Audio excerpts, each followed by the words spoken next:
Lord Howell, you're the chair of the new Lords Committee on Soft Power and the UK's Influence. Can you tell us why the committee has been formed? Because I think the House of Lords wants to concern itself with the new ways in which diplomacy and Britain's influence overseas is being and can be deployed.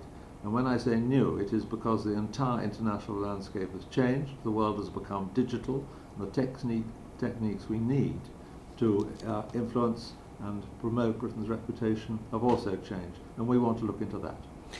I'm sure people will have a sense that governments and nations want to represent themselves overseas, but they may not know quite what the phrase soft power means. What does it mean to you and the committee? Well, it means influence. It means making a nation loved rather than feared, and it's much more than just representing the country overseas.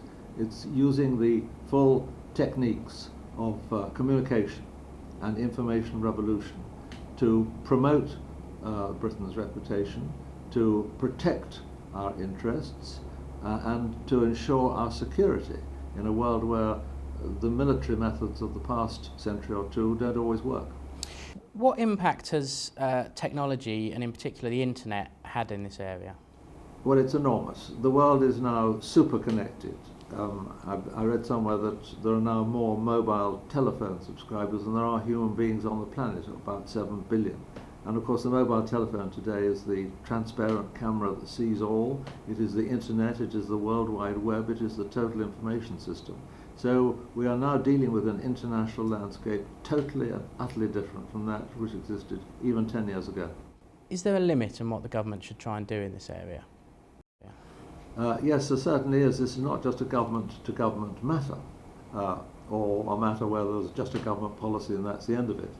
This is an area where a theme is needed, a lead is needed by the government's leaders, but the actual deployment of soft power, of course, goes through business, through education, through the professions, through the lobbies, through science, through medicine, through a vast variety of cultural and creative links, and through the markets.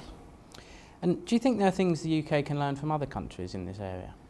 Yes, we can learn, although we are a pretty effective operator in this field.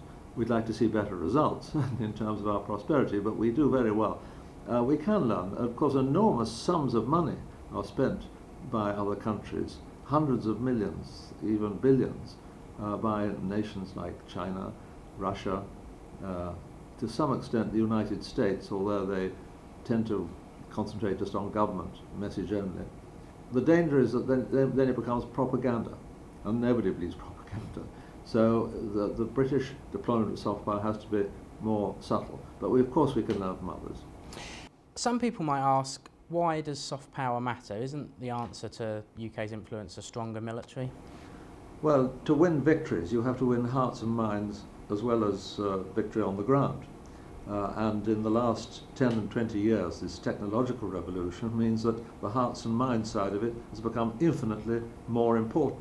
You are dealing with highly informed information systems, with highly informed groups of people who have to be won over. And you can't win people's hearts and minds just with tanks and aeroplanes.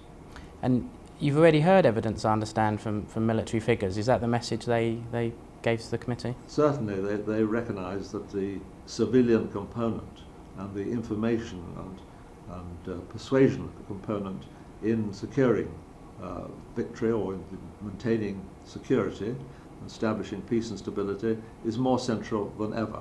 And they see the military's role in contributing to the soft power of a nation, just as the other way around, soft power and persuasion is making it easier for the military to gain their objectives.